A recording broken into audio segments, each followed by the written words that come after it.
치열하게 전개되는 미중 갈등이 여파로 최근 록히드 마틴은 뼈아픈 타격을 받았습니다. F-35에 사용된 중국 부품 때문에 미 정부에서 수출 금지 조치를 내린 것인데요. 큰 돈을 들여 F-35 도입에 나섰던 국가들은 큰 피해를 보는 상황. 당장 전투기가 급한 가운데 이들 국가들이 대안을 찾기 시작했다고 하는데요. 놀랍게도 그 강력한 대안으로 한국이 논의된다고 합니다. 명실상부 세계에서 가장 주목받는 방생 국가로 거듭난 대한민국, 방산으로 초대박을 연이어 이어가는 대한민국의 현주소에 대해 지금부터 자세하게 설명해 드리겠습니다. 이제까지 승승장구하던 록히드 마틴의 추라 제임스 테이클립 회장은 한우 속을 가라앉히기 위해 찬물을 들이켰지만 화는 진정되지 않았는데요. 미국은 최근 록히드 마틴의 주력 상품이자 차세대 전투기의 핵심 기종이라 할 수 있는 F-35에 대해 전면 수출입 중지 선언을 내렸습니다. 미국 정부가 갑작스럽게 내린 결정에 록히드 마틴은 제대로 대응할 틈조차 없었는데요. 대표적인 이유는 바로 부품에 있었습니다. 록히드 마틴이 생산하는 F-35 스텔스 전투기 부품이 일부 중 중국산 원자재가 사용된 것으로 파악되자 미국은 즉각 인수를 중단하고 사태 조사에 나선 것입니다. 미국 방부 F-35 합동사업단의 러셀 곰에 이어 대변인은 조사에서 F-35 엔진의 터보 머신 펌프에 사용된 좌석이 국방부 조달 규정상 허가되지 않은 부품이라고 지적했고 이 자식이 중국산 합금으로 만들어진 것을 지적했죠. 좌석은 한해 회사가 제조하는 자석으로 사마룡 코발트 접근으로 만들어진 자석입니다. 히토류에서 압도적인 위치를 차지하는 중국답게 사마룡 코발트 자석의 주요 물질은 중국에서 비롯된 것들인데요. 국방 관련된 문제에 있어 중국산을 허용하지 않기로 결정한 미국 정부에게 있어이는 심각한 문제였습니다. 자칫 잘못하면 중국의 물자통 인해 미국의 국방력이 약화될 수도 있다고 생각했기 때문이죠. 결국 이 문제가 해결되지 않자 미국 정부는 칼을 빼는 것이죠. 전쟁으로 인해 특수를 누리고 있는 전투기 사업에 록히드 마틴은 빨간불이 들어왔습니다. 그러지 않아도 코로나와 중국발 물류 동결 사태로 인해 제작 일정에 처질이 미뤄져 전투기 전달에 애로사항을 겪었던 록히드 마틴은 추출 전면 중지 결정에 반발했습니다. 자석은 이미 다른 곳에서도 자주 사용되는 것들이고 스마린 코발트 자석은 다른 좌석 제품으로 대체가 가능한 곳들입니다. 그리고 핵심 기술은 직접적인 연관이 없는 제품이기에 로켓은 이런 결정을 취소해 달라며 미국 정부에게 항의했죠. 그러나 F-35 전투기 부품 공급망을 조사하던 미국에서 또 하나의 중국산 부품이 발견되는 일이 벌어진 것입니다. 사출이자 부품에서 중국산으로 추정되는 물질이 발견되었다고 한 것인데요. 연이어 벌어진 중국산 부품 논란에 록히드 마틴은 결국 정부의 수출 중단 결정에 반발을 멈출 수밖에 없었습니다.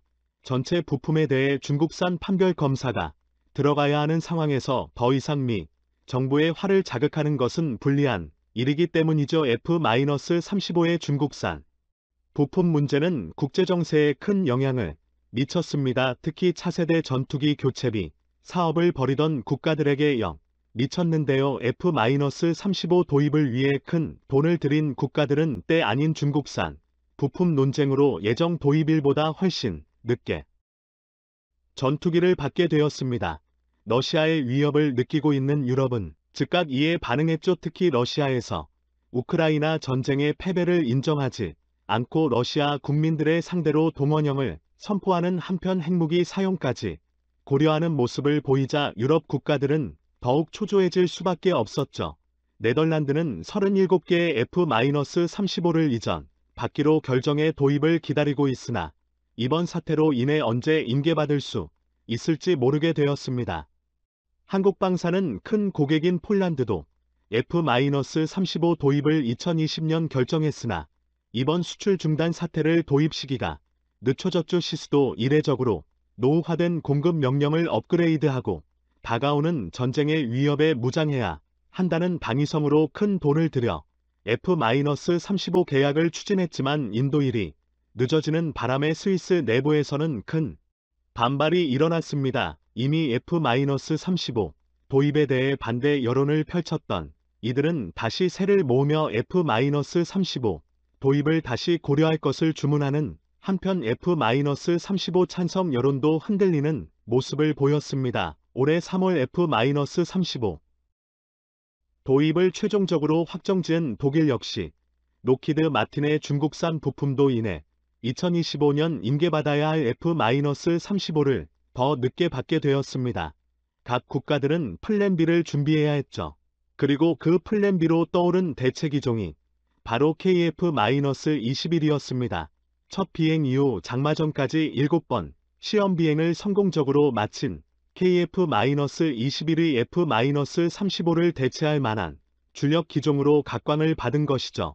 F-35는 뛰어난 성능과 실전 경험이 갖춰진 기종이기에 당연히 많은 국가에 러브콜을 받았고 한국도 F-35 구입의 열애를 보일 정도로 자타공인 최강의 전투기라 불려도 과언이 아닙니다. 그러나 이러한 평가에 흥미가기 시작하고 여러 문제가 발견되어 많은 국가들 사이에서 F-35 도입에 대한 의구심이 번졌습니다. 특히 원래 약속했던 성능을 제대로 발휘하지 못한다는 점인데요. 이 부분은 미 의회에서도 제기된 의문입니다. 여러 가지 의문들 중에서 가장 치명적인 것은 불안정한 롤링 부분인데요. 공중전에서 흔하게 일어나는 기동 제어가 일어날 경우 전투기 기체가 심하게 흔들리는 문제가 벌어진 것입니다.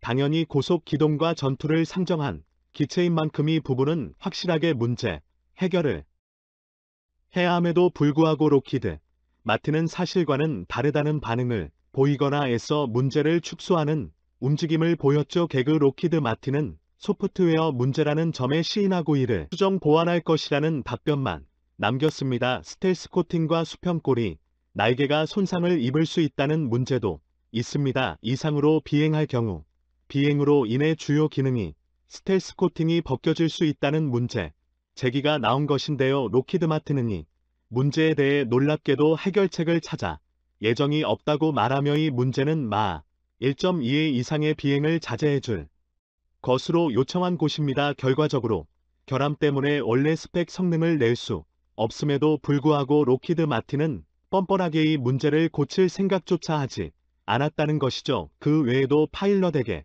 순간적으로 심하게 가하는 중력 문제에 대해서도 압력 조절 시스템이 예선 버전을 만들겠다는 말만 남기고 그 이후로 후속 조치를 하지 않았습니다. 자잘한 문제만 합쳐도 10가지가 넘어가는데요. 이 국방부조차 록히드 마틴의 F-35에 대해 공개적으로 결함 수정을 요구하는 사태에 이르기도 했습니다. F-35 프로그램에 담당했던 국방부 담당자는 블룸버그와의 인터뷰에서 공장 품질 문제가 지속적으로 발생하고 있다고 불만을 털어놓기도 했죠. 더군다나 문제는 해결되지 않았음에도 불구하고 가격은 세계 최강이라는 평가에 맞게 엄청난 가격을 자랑합니다. 평균적으로 9,460만 달러 한화로 1,060억 원에 해당하는 가격인데요.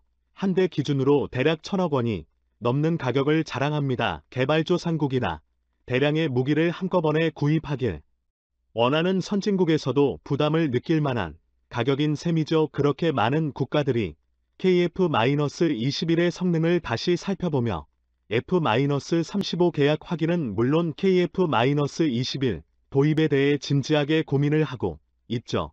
KF-11은 4.5세대 전투기로서 우수한 전투 능력과 제공 제한 능력을 자랑하는 것도 모자라 국산 정밀 유도폭탄은 물론이고 AIM-2000 무기를 탑재할 수 있어 활용면에서도 압도적인 성능을 자랑하는데요. 무엇보다 F-35에 비해 압도적인 가성비를 자랑하면서 성능에 있어 전혀 뒤처지지 않는 모습을 보여주었기에 당연히 방산시장에서 주목을 받을 수밖에 없는 기체입니다. 록히드 마틴이 수출을 제대로 할 수 없다는 것을 한 국가들은 재빨리 한국 KF-21 도입에 욕심을 내며 발빠른 움직임을 보였죠. 이번에 한국에서 열린 대한민국 방위산업전 2022년일을 정확하게 보여주었습니다.